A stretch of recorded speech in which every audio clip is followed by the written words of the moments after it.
আপনার নেতা কর্মীরা কতটা নিচে নেমে গেছে, আপনার নেতা কর্মীরা কতটা নির্লজ্জ, কতটা বেহায়া হইলে এই সমস্ত কাজগুলো আমার সঙ্গে করতে পারে। বিচারক যদি চোর হয় তবে বিচার করবে কে? এই আর্তনাদ নিয়ে প্রচণ্ড গরমের মাঝে জাতীয় প্রেস ক্লাবের সামনে 5 দিন ধরে ঠাঁই হয়ে বসে আছে কিশোর মানিক মিয়া। চুরির বিচার হয়েছে, চোর অপরাধ স্বীকারও করেছে, কিন্তু জরিমানার টাকা ভুক্তভোগীর হাতে না দিয়ে পকেটে পড়েছেন খোদ বিচারক এবং পুলিশ।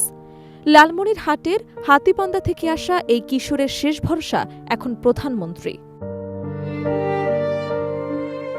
গত 27 ডিসেম্বর লালমনিরহাট জেলার হাতীবান্ধা উপজেলার পূর্ব নওদাবাস গ্রামের মানিক মিয়ার ঘর থেকে চুরি হয় একটি কম্পিউটার, একটি আইফোন এবং নগদ 28,000 টাকা।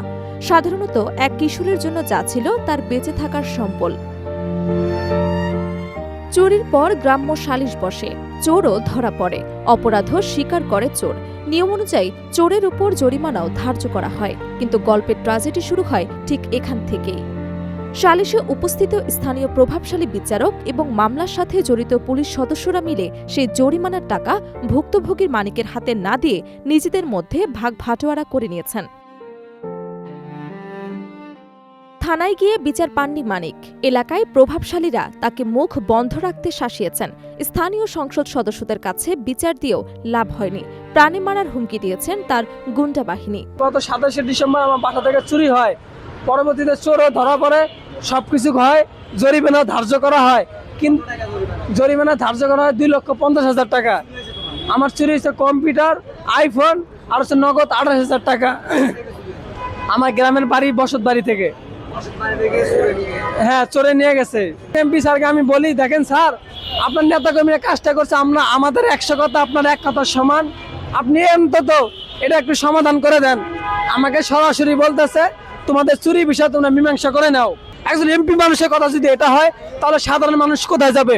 মাননীয় প্রধানমন্ত্রীর দৃষ্টি আকর্ষণ করে বলতেছি, আপনার নেতা কর্মীরা, আপনার নেতা হচ্ছে কে? আপনার নেতা হচ্ছে এমপি, এমপির নেতা হচ্ছে কে? মেম্বার, আর মেম্বারের নেতা হচ্ছে কে? গ্রামের যে মানুষ আছে তারা হচ্ছে তাদের নেতা, তাদের ভোট দিয়ে হয়। এখন আপনার নেতা কর্মীরা কতটা নিচে নেমে গেছে, কতটা নির্লজ্জ। সামান্য একটা চুরির বিষয়ের জন্য আমি আপনার নাম নিতেছি, আমি ঢাকা পর্যন্ত আসছি রংপুর থেকে প্রেস ক্লাবের সামনে। আপনার নেতা কর্মীরা কতটা নিচে নেমে গেছে, আপনার নেতা কর্মীরা কতটা নির্লজ্জ, কতটা বেহায়া হইলে এই সমস্ত কাজগুলো আমার সঙ্গে করতে পারে। আপনার দৃষ্টি আকর্ষণ করে বলতেছি, আমাকে অন্তত এই বিষয়টা থেকে সমাধান করেন। আজকে 5 দিন যাবত আমি এখানে আসছি, এখানে আমার ঘুম নাই, এখানে খাওয়া নাই, এখানে থাকা নাই, আমি এখানেই বসে আছি, আপনারা দেখতেছেন না। অবশেষে নিরুপায় হয়ে রংপুর থেকে পাড়ি জমিয়েছেন রাজধানীতে। 5 দিন ধরে জাতীয় প্রেস ক্লাবের সামনে ব্যানার হাতে দাঁড়িয়ে আছেন এই কিশোর। তার দাবি একটাই, প্রধানমন্ত্রীর হস্তক্ষেপ। যেখানে রক্ষকই ভক্ষক, সেখানে কার কাছে যাবে এই কিশোর?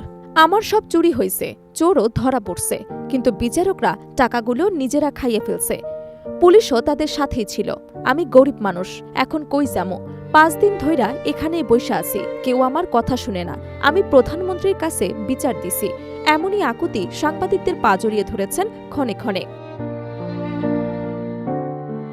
বিচারের বাণী যখন নিভৃতে কাঁদে, তখন মানিকের মতো কিশোরদের রাজপথে এসে দাঁড়াতে হয়।